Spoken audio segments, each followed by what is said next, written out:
صلی اللہ علی حبیبہ محمد وآلہ وسلم۔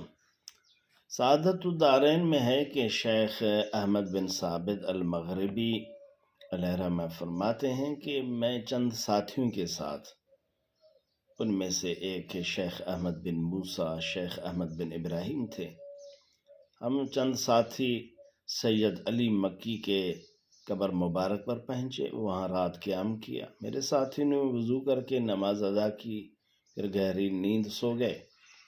میں تہائی رات تک بیدار رہا اور درود و سلام پڑھتا رہا۔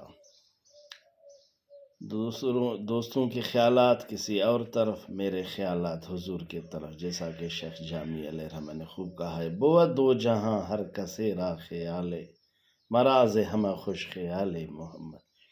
ہر کسی کا الگ الگ خیال ہے، میرا خیال حضور کی طرف۔ اچانک میں نے دیکھا کہ میرے ساتھی شیخ احمد بن ابراہیم بیدار ہوئے۔ مجھے کہا کہ شیخ احمد مغربی میرے لیے دعا کریں۔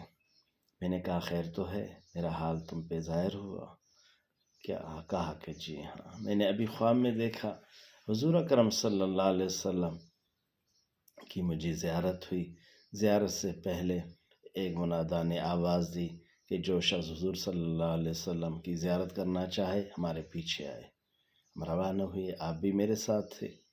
سامنے سے ایک دروازہ تھا، میں نے کھولنے کی کوشش کی لیکن نہ کھل سکا۔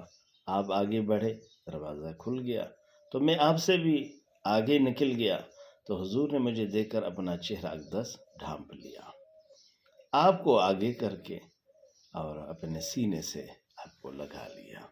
اس لیے اب میں بیدار ہوا، میرے لیے آپ دعا کریں۔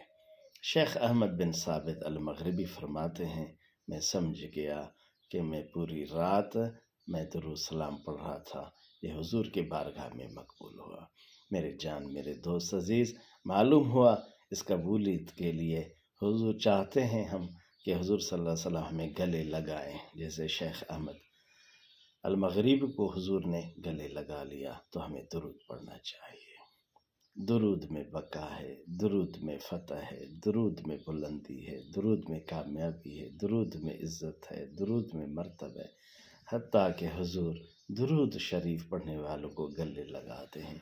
صلی اللہ علی حبیبہ محمد وآلہ وسلم۔ اللہ